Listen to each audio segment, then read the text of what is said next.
Hare Krishna, Radhe Radhe. Welcome back to my channel. তোমরা কেমন আছো? আশা করি তোমরা সকলে ভালোই আছো, আর আমিও ভীষণ ভালো আছি।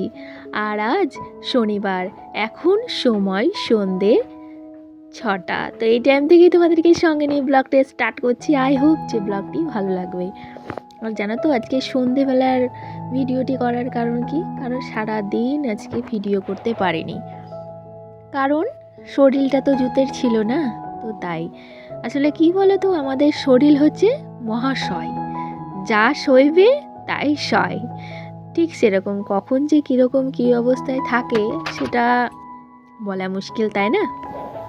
মানে আমাদের মেয়েদের তো জানোই যে একটা শরীর খারাপ হতেই থাকে।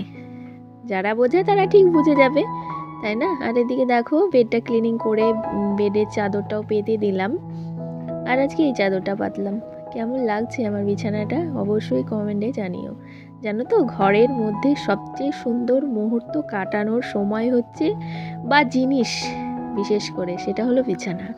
বিছানায় যদি একটা সুন্দর চাদর পেতে দাও, তাহলে আমার মনে হয় না আর কিছু আসবাবের প্রয়োজন আছে।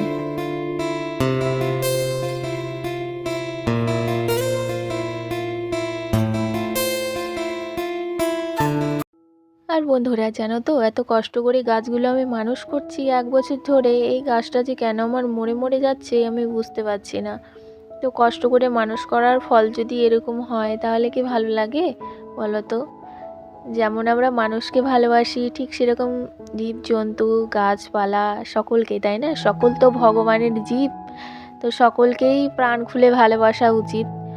ঠিক সেরকম আমি তো এই গাছগুলো লাগিয়েছিলাম যাতে গাছগুলো আমার বাড়ে এবং বড় হয়। সেই জন্যে, যেমন আমরা সন্তানকে মানুষ করি বড় করার জন্যে, ভালো রাখার জন্যে, ঠিক সেরকমই।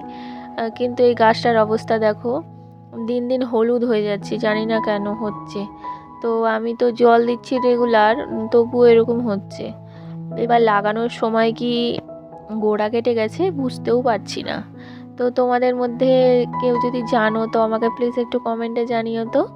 আর এদিকে দেখো এই সাইডটাও ক্লিনিং করা কিন্তু হয়ে।